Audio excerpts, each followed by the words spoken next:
Are women oppressed? Are men oppressed? Who is more oppressed? And I think let's start with Michael on this, and then we'll switch over to you guys. Go ahead. Yes, women are oppressed. Men are quite oppressed. But what oppresses us is not, like the patriarchy or whatever. What oppresses us is sin and vice. That's what actually does it. True freedom is not, as the feminists and the liberals who preceded them would believe, the ability to do whatever we wish. The right to do wrong. I don't think there's any right to do wrong. I think that's why the word is called a right. I think that liberty is the right to do what we ought to do. And so I think that the truth will set you free, and I think that falsehood will enslave you. And I think that the real oppression we see today is a result of following our appetites, our lower will, disconnected from our rational will. So, I go out and eat a lot of donuts, or I shoot up a bunch of heroin or something, and I am addicted to porn, or I'm sleeping around with all these women, or I'm even, forget about porn, I'm just indulging my pride on social media, and I'm just doom scrolling all day and not doing any of my work.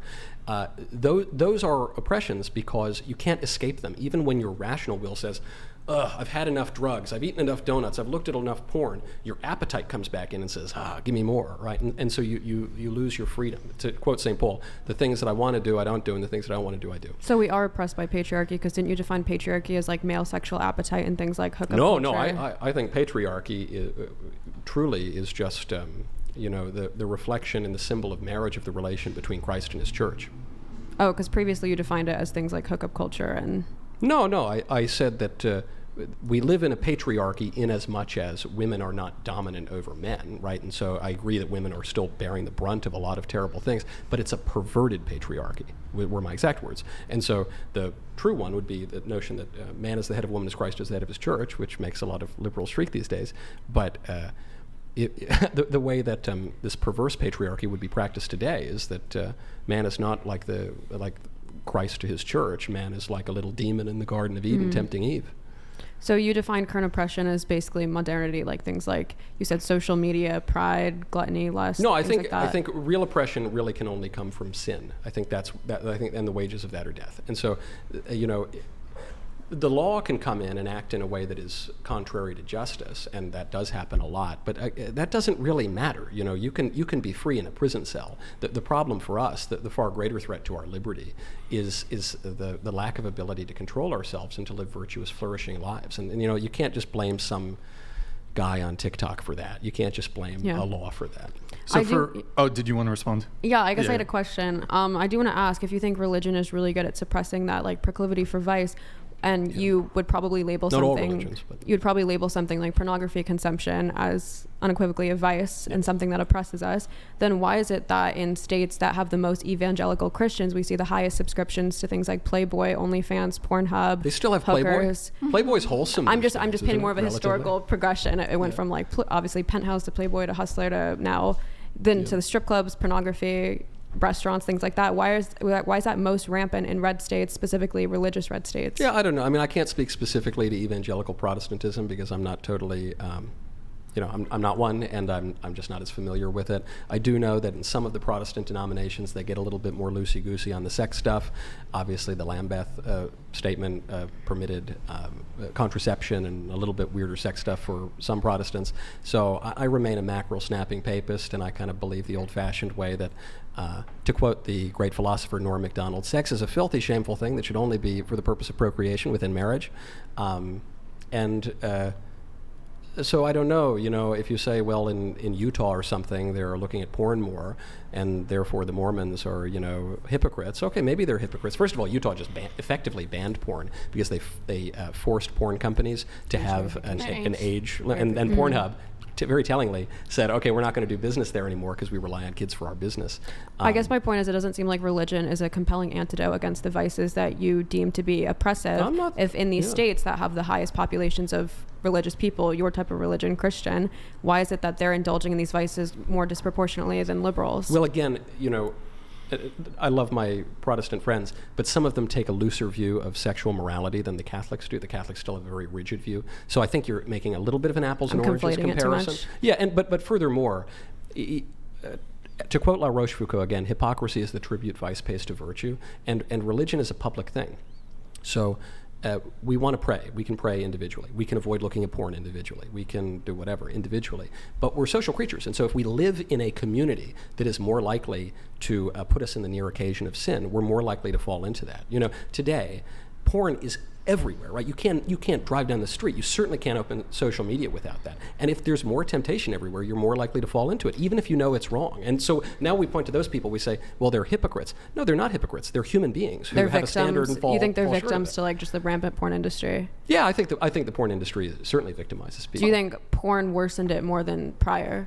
Like, do you kind of blame the porn industry? Yeah, I think porn industry is awful and should be wiped off the face of the earth. Can we talk about what consequences you're seeing since the proliferation of porn that makes society so much worse? Like, yeah, totally. Yeah. Well, you see, I mean, you know, again, to go back to all those studies, you see a big spike in sexual aggression. You see a big spike in... Wait. No, crime is down since porn, early 2000s? Crime is way down. Yeah. Well, okay, just, I mean... And rape is way down. Yeah, and abortion is way down. Yeah. Seems like abortion, no. Abortion, from the early 2000s, yeah. Abortion is unfortunately slightly up even after the Dobbs decision, though if you go into the state-by-state data, babies still have been saved, and it's somewhat complicated. But since porn became widely available, what's worse? Because it's not violence. So what you're saying is, because there's porn now, people are getting married less, they're having fewer babies, they're getting pregnant less, and maybe they're having fewer abortions. I'm just saying if porn just made society just so catastrophic, what are the outcomes you're seeing? Because it's not violence. Yeah, I think you would say porn is bad as an end in itself, right? Yeah, it's intrinsically evil, but also if you're interested in some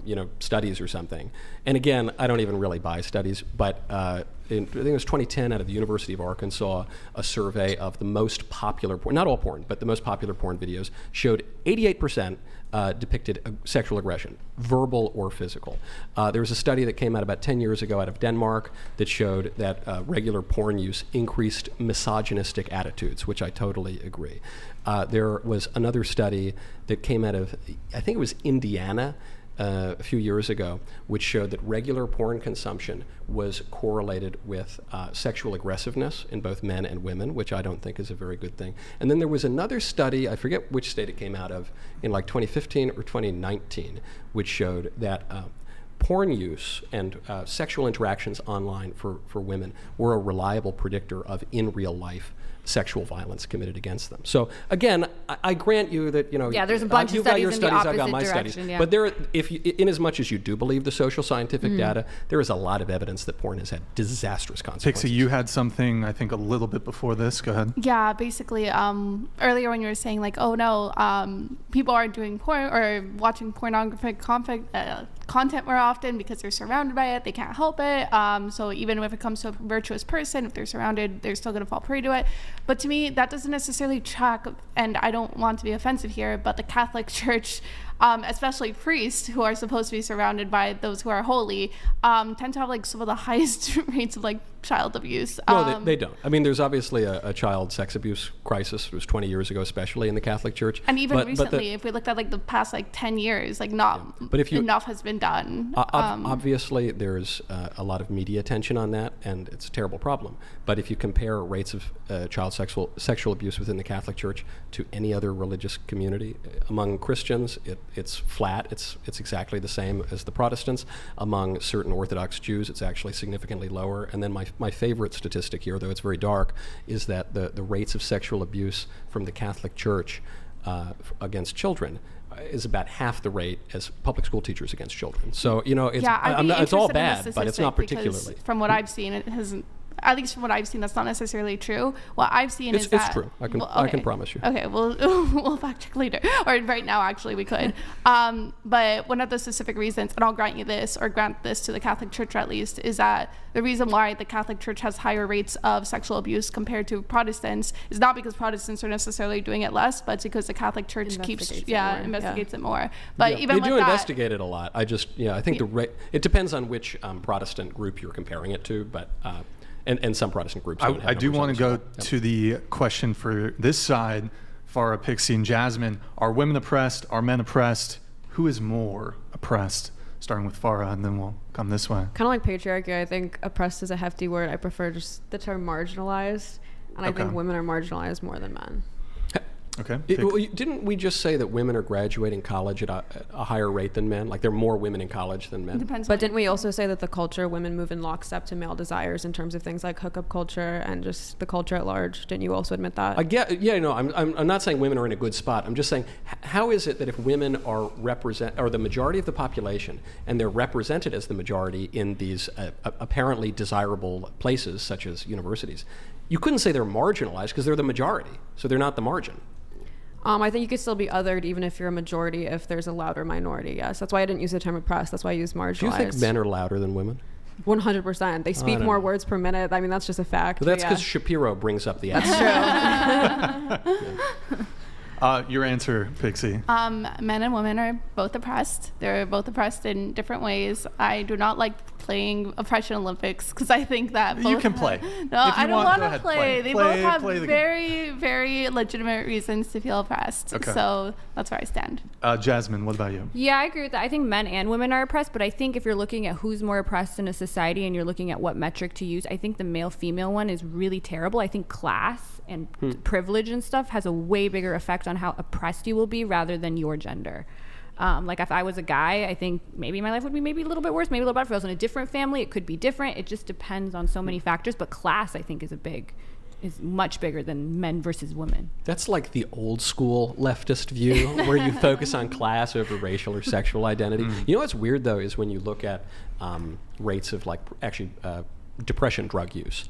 You would think that it would vary by class. I think of the average person on prescription drugs as like a fair upper middle class white lady with maybe one or two kids in the suburbs somewhere. But it's not. There's actually very little difference among all classes. We're all just depressed and on drugs.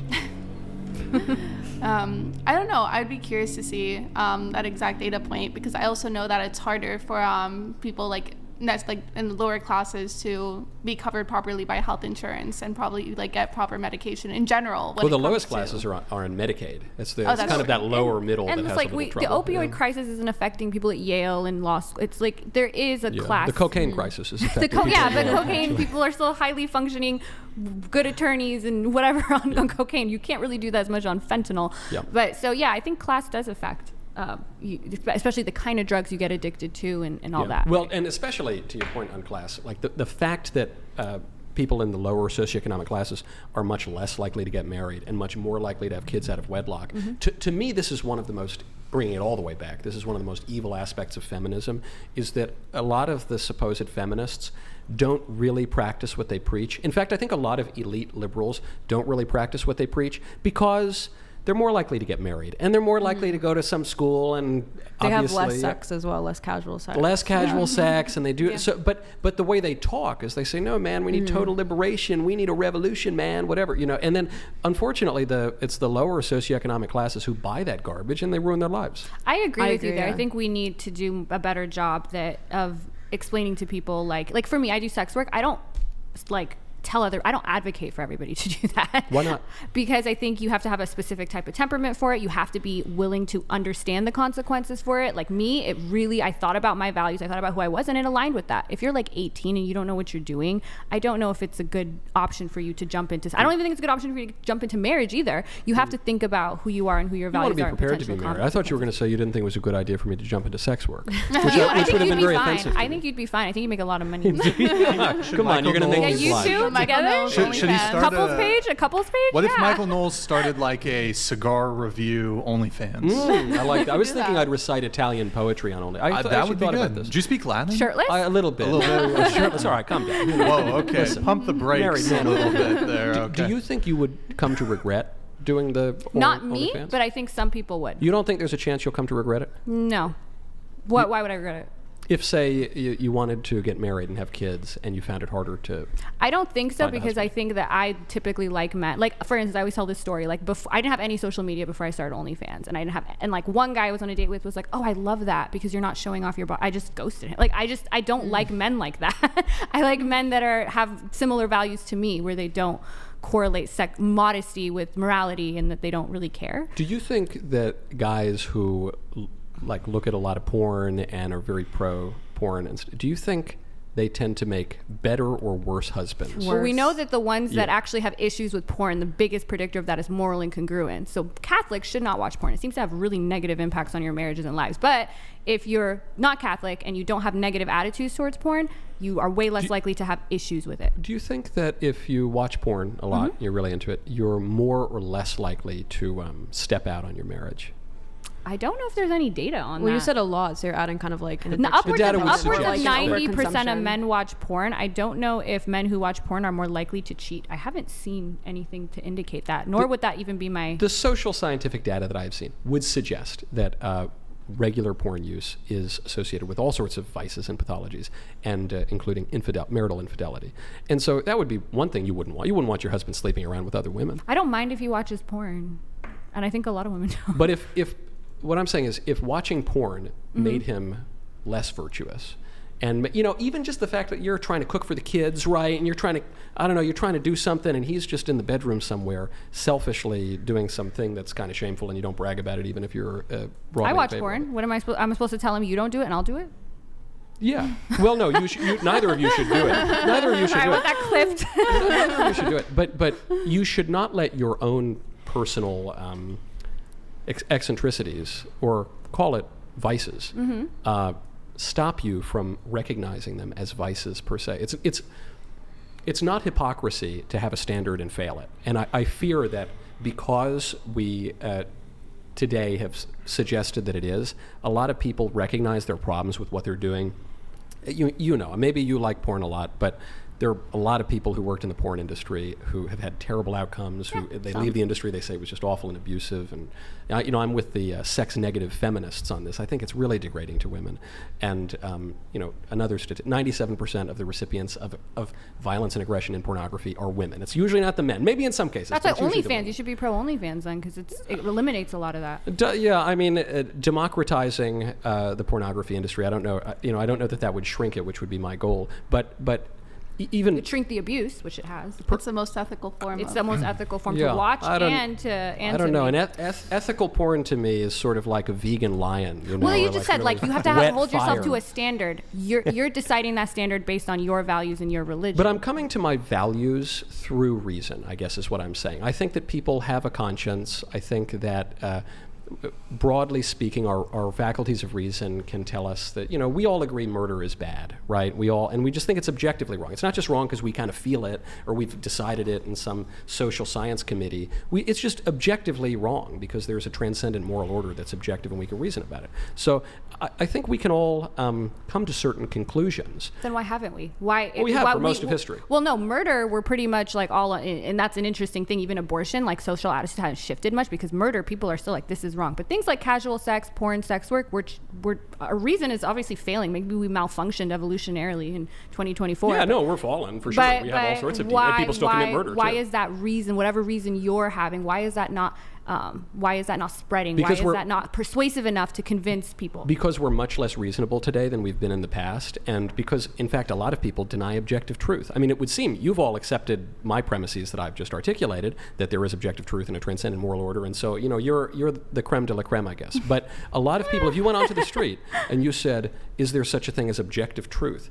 They would say, no, there's no such thing as objective and truth. there's good arguments, but there's good self-undermined. arguments for that. There's good arguments. You could even argue that you subjectively came to the objective truth of Catholicism. You use your subjective opinions to follow that. Well, no. An opinion is a statement of fact from one's perspective, but it's a statement of objective fact. It's not like a preference. It's not Why like are you vanilla not Muslim? chocolate. You just didn't find it as compelling. You didn't personally find it as compelling. Right.